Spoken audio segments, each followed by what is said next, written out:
Hey guys, Shaolin Spank here, coming at you with the first video with some actual face in it. If you guys have been watching the Twitch, then you guys have already seen the face. We got the face cam up and running. Twitch link will be in the bio of this video. I don't know, you call them a bio, the about section, whatever you call them. Twitch.tv/ShaolinSpanky12. Come check it out. We've been playing some NBA 2K. We're gonna get Madden started pretty soon. Wait till Madden 23. We're gonna sauce it up with the My Team.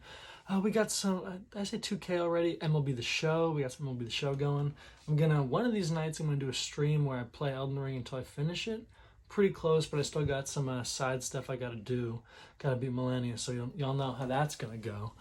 Any more channel updates before I get into the topic of today's video? I don't think so. First off, so manga review format. I don't know if you guys have ever seen the channel Teching 101. Really like the way he does his videos. You know, he has you can actually see him and see how he's reacting. You know, you see his like emotions behind his reactions to the chapter. So I like doing that, but ideally I'll be standing during these reviews. Don't have a spot where I can like stand and set up the camera. I kind of want to, you guys see the little Naruto art in the background here. I want to get some more anime art to put up on a wall that I can do when I do these reviews. I want to do them for a lot of different series, and I'll probably find which ones I like the most and focus on those, get a little bit more editing on those. But right now we're going to start with some JJK. Love the series. I think it's the best new gen shonen. I think it just bounced over the top of Black Clover, Demon Slayer, and My Hero. But we're going to get into the chapter because I'm assuming y'all have watched the show up till now, so you guys should know how good this is. Chapter 185, titled Bye Bye. Not gonna lie, saw a chapter titled Bye Bye that was about Panda. Heart started racing. This guy Panda, he never has happy chapters, and that can be said about this chapter, but we're gonna get into it. So it starts off with what seems like a flashback of his life in the Plushy Land. That's where I'm gonna call that area where Horse Throat, where Yaga has all of his little plushy puppets. I'm gonna start calling it Plushy Land. So he's in Plushy Land with his older brother and older sister. We already knew his older brother was the gorilla. Last chapter, we found out his older sister was a Triceratops. Pretty dope. Thought it was gonna do something a little bit more, Didn't really happen. We see their interactions in this chapter. It's kind of a classic older brother bullying the little brother, kind of trying to toughen him up, fighting him a little bit. We keep seeing Triceratops' sister coming in and standing up for little bro, like stop bullying him. Kind of the classic, brother, sister, other brother relationship. But this chapter, the whole backstory just kind of builds up through this, right? Shows all sorts of instances of the gorilla bullying him. This kind of surprised me because I assumed that him and his brothers had great relationships, or I should say his brother and his sister. Let's keep on scrolling here. Sorry, I got the chapter in front of me just so I can remember all these panels and make sure we got everything popping. Panda's kind of a baby, as a little brother is. Y'all know how it is. I don't know if any of you guys are little brothers. I'm not. I'm an older brother, but I'd be whooping butt sometimes. So, my younger brother knows how it is. Knows how it is. Sorry, know how it is. So, anyways, then we get a panel. It's kind of our first indication that this is not an actual flashback. It's these three little, I'm not exactly sure what they are. It looks like, I'm not quite up to date on Japanese culture. It looks like three little shrines almost. And it's signifying their three cores. As we all know, Panda has three cores. Triceratops in his belly, gorilla in his back, and then his head is where his own personal panda core is. So anyways, we get that imagery of the three shrines. It says together always. We get the chapter 185, Bye Bye. Not looking good for Panda or his siblings. Anyways, we get another heartbreaking bullying scene. This one it's a little over the top, not gonna lie. So Panda, he just wants to play with his older brother and his older brother's friends. So his older brother's friends, they say, listen, if you want to play with this, you gotta toss that brand new ball you got in the river, right? Panda is so desperate. He takes this brand new ball he got from Santa. Well, first off, he says he got the ball from Santa. These dudes tell him Santa ain't real. I mean, The humanity. Anyways, tosses the ball in the river, and they just laugh at him and run away. They weren't going to let him play with them. And his brother's just sitting there watching him, and you kind of think his brother's going to have a nice moment with him because his brother's like, "Why'd you throw your ball in the river? That was your favorite ball. Why'd you do that?" And then he just kind of goes, "That was stupid of you." Like, man, they just savaged on my boy Panda. I ain't gonna lie, I feel bad for the guy. But then, sister comes in, saves him again. Panda's crying like a little baby as always. Later that night, though, I gotta get this closer to me. I'm gonna sit up like this. Anyways, later on the night, Triceratops is talking to Gorilla, and she's telling him, that's too far. You bullying him is one thing, but letting your friends do it, you gotta stand up for your younger bro. So he goes ahead, he shares his perspective. Says the boy's too soft, he's like, "I'm just trying to toughen him up. You don't understand how, kids are, or boys are, I should say." He's like, "You're a girl, you wouldn't get it. You're the one who turns him into a crybaby. He's spoiled, he doesn't even cry until you show up." So then she counters that with, "He's actually super strong because the fact that you bully him every day and he still loves you, that does say something about him." That really gets Gorilla thinking. Later up, on in the night, he's standing up. He's laying there, pouring out all the money he has, trying to save up some money to, buy his bro a new ball. Anyways, thinking about buying his bro a new ball, thinks about what color he wants. He's still got a little bit of that, like harsh older brother, because he's like, "Oh, that idiot. He doesn't care what color ball I get him." And then he falls asleep, with the intention of buying that ball the next morning. Well, this is where things get sad. Well, he gets woken up by their dad carrying them away in the forest. They're carrying him away from the house. Panda's not with them. It's just a Triceratops and Gorilla being carried away by their dad, who their dad looks just like a plushy version of Principal Yaga. Damn, throat's just killing me today. So anyways, they're being carried away. Where is this? So all of a sudden, Gorilla's like, "Where's Panda?" He starts freaking out. He's like, sorry, man, this is killing me. Anyways, so he's like, Dad's like, "We're saying goodbye to Panda." Gorilla's like, "Why?" Dad's telling him no. It doesn't. He's very vague. No reason. At this point, Gorilla's like freaking out. He's like, "How long are we doing this?" Dad says, "Forever. You're never seeing Panda again." At this point, Gorilla's literally, this mean older brother that kind of just realized, that his brother loves him and that he loves his brother. He's bawling. And I'll tell you what, I'll put some of the slides up here. But man, dude, his face is just absolutely, it's like one of those things where it just hurts to watch. And he's doing the, oh man, he's doing the thing where, he's like, "Let go of me, Dad, let go of me, let me get back to my brother." And he's just trying to pull away, tears streaming down his face, We got the plushy art style for this flashback, so, seems extra sad going in on this. But, pulls him away. He's like, "We can't see him." Gorilla starts saying, he's like, "I'm just about to be nice to him, why are we leaving Panda? All of this stuff, like, this isn't right, what's going on?" And that's when, well, first off, I should say this first.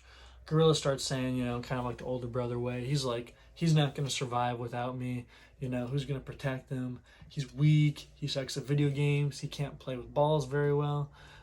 So really shows that he did love his brother this whole time. And this whole super mean act was just a front. That's when Dad hits him with it. He goes, "That's not it, Gorilla." And he says, what does he say? Let me get it word for word.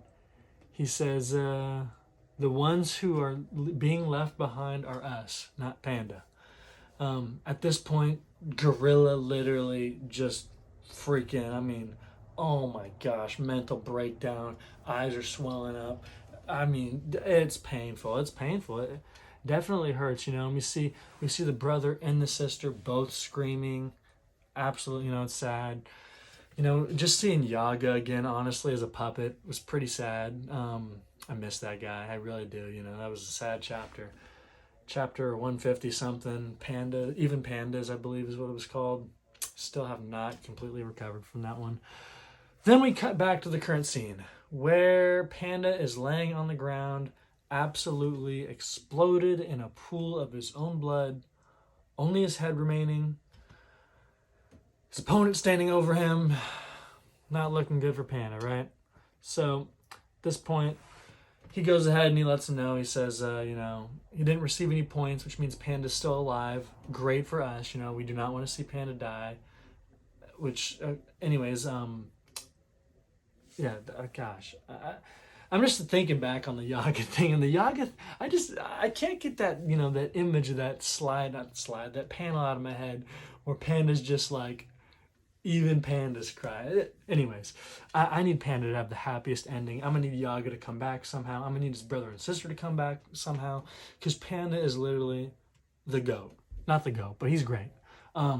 This point, he's being interrogated. Where's Sukuna? Spit it out. Panda is still, even in his current state, literally just a plushy head with his final core remaining. He's like, nope, I ain't giving him up. Apparently, pandas are tight-lipped. A panda's jaw is very tight. That's what he says. Jarvis, I'm going to need confirmation on that. Is a panda's jaw extremely tight? All right. So anyways, he's about to be killed. It's about to be done, over, out, absolutely, whatever. He's at his opponent's complete mercy. And then, Shalom. Welcome to the battle, Hikari. Oh my gosh. God bless. First off, since this is the first review, I got to make my opinions on characters known. Hikari is so freaking cool. I am a gambler at heart. I'm not a degenerate gambler. I do responsibly. Don't worry about me, guys. But his whole ability revolving around gambling. He's got his pachinko slot. What do you call it? His domain expansion, pachinko slot domain expansion. That thing went crazy against Charles in that fight. So he shows up, and just him landing is destroying like multiple like cargo containers. I mean, there is just cursed energy pulsing off of him. I'm not entirely sure if that's because of the jackpots he hit in his fight against Charles, or if that's because he's mad that Panda just got screwed up so much. Either way, he's showing up. He is ready to do some pounding. I cannot wait to watch this fight. Go Hikari. Let's put in our official fight predictions right now before the fight starts. Since, especially since we're gambling, let me find some quarters. I'll BRB. Where's the quarters? Here's the quarters. I'm going to put down. If anyone watching this that knows me in real life wants to pick up this bet, although I doubt anyone is because no one that knows me in real life is caught up to JJK, I'll wager 4 quarters. I'm going Hikari's winning, extremely high difficulty. Oh, you know what? Gojo did say that Hikari could be the next Satoru Gojo. That he's a candidate along with Yuta. Honestly, I'm thinking Hikari's gonna whoop some butt here. This might be a low diff fight for Hikari. I'm going Hikari. Yeah, Hikari in like 2 chapters. I think next chapter is gonna be Hikari kind of like screwing this guy up, and then what's this guy's name? I don't remember his name. That's terrible of me. Come on, what's wrong? Gotta go back to the last chapter and see that. Anyways, Hikari shows up. Hey Panda, did you lose some weight? He's joyful as ever. We got classic Hikari showing up, and fight's about to start next chapter. Overall, pretty good chapter. Glad it had a happy ending because again, all throughout the chapter, I was expecting the worst with Panda. And you hate to see it because he's a fucking panda. He's a teddy bear. I mean, what are you gonna expect? So about that flashback at the beginning of the chapter, though, not entirely sure it was a flashback if I'm being honest. And this is something that Gigi Akutami likes to do, where I shouldn't say it's something that he likes to do. It's something that he just likes to do, kind of weird stuff with JJK. And honestly, it really worked this time. I think that it was just a representation of the death of Panda's brother and sister. Because when you look back at it, I believe it's in the 30s chapters, and it's also in season 1 of the anime. We get a scene of Panda and Yaga back when Panda was a baby. And Yaga's telling Panda that he has a brother and a sister. And Panda's just like, no, I don't. Sorry about that weird cut, guys. My cat started scratching on the door. Had to go attend to her. My little baby princess Stella. She's just laying over in the corner right now. Anyways, Panda says, no, I don't, about him having a brother and a sister. So that can lead us to believe, that he's never actually met them. Also, the fact that the puppet or the plushie that was taking them away from Panda was Principal Yaga. And Principal Yaga is also dead, so it's kind of a whole, going into the afterlife. Let's see, expectations for next chapter. I really hope they keep going and they continue this Hikari thing, because I could also see them going the route where, they cut to something else and then we cut back to the results of that fight. With the whole culling games going on right now, we're keeping track of 3 separate colonies. It can get a little bit dicey trying to, balance everything. So far, Gigi's been doing a great job. I kind of, I like what he's doing as far as focusing on one colony at a time. We're getting all the 1 colony arcs. We're going to get all the 2 colony arcs, and then all the 3 colony stuff right now. I hope we stick with colony 3. I was having a feeling it was going to be short. Thank God it's not, because I've been dying to see Hikari. Ever since they talked about him, and, the 3rd year that could be the next Satoru Gojo. I mean, I've been hyped. Found out he was a gambler. Even more hyped. I think that's it for the chapter review, guys. First chapter review, so don't know how it went. Kind of tried to do the same thing that Tekking does. Not to say that, I don't mean to, copycat, but I like the face-to-face where most chapter reviews are people talking about the chapter while it's showing images over. Also got to work on that camera presence, because we're going to be doing a lot more face videos. Probably gonna, I want to start up the Bass Boss vlog again. Now that I got the 13 Pro camera, we can get some better vlogs going. I don't know about any camping trips we got planned, me and my squad, but we'll be vlogging those too. Those will go into their own separate playlist on the channel. Probably start a playlist for all of my anime reviews as well, or manga reviews, I should say. This will be the first JJK one, chapter 185. Even possibly thought about doing some live reactions. Every Sunday morning I wake up and I read One Piece, I read MHA, I read Black Clover, and I read JJK. So, we can get a nice little stream going, get some live reactions on the tube. That'd be sick, but the problem with that is One Piece is just so freaking good. I cannot bear to not read the raw scans that come out. Obviously can't do that on the tube. But I would like to do some One Piece reviews. I know, not to again go with the tacking thing, but that's honestly what got me into One Piece, watching those reviews. It's kind of something, that's what I'm saying. I don't know if I want to do the One Piece reviews, because it's kind of like, not to say it's a tacking thing, because it's not, and I got like 10 subscribers. It's not like whatever. But to me, if I know that I'm not able to, if I'm not putting out something that I think is me, then I don't want to put it out. Versus, okay, I see something that someone else did and end up being like a worse version of them. So, I want to do my own thing, and I don't think I'll do One Piece until I can get my own thing going. But once I get my own thing going, we'll probably jump into One Piece. I'll definitely be making One Piece videos, though. I already have a Straw Hat ranking video that's made, ready to upload. I've recorded it like 3 times, and I just can't get the editing right on it. So I've been bugging about that. Probably gonna re-record it, in all honesty, with the live face version. That's why I switched to this. I was originally just gonna have panels and pictures popping up on a slideshow format while I talk, but that video was like, it was like 40 minutes. I was ranking the Straw Hat. There's 10 of them. It's a hot minute. That's not the format to do it. Maybe if I do a shorter video, maybe I don't know. We'll see. We're still just experimenting though. First live face photo, whatever you want to call it, video in the books though. Shell and Spanky signing out.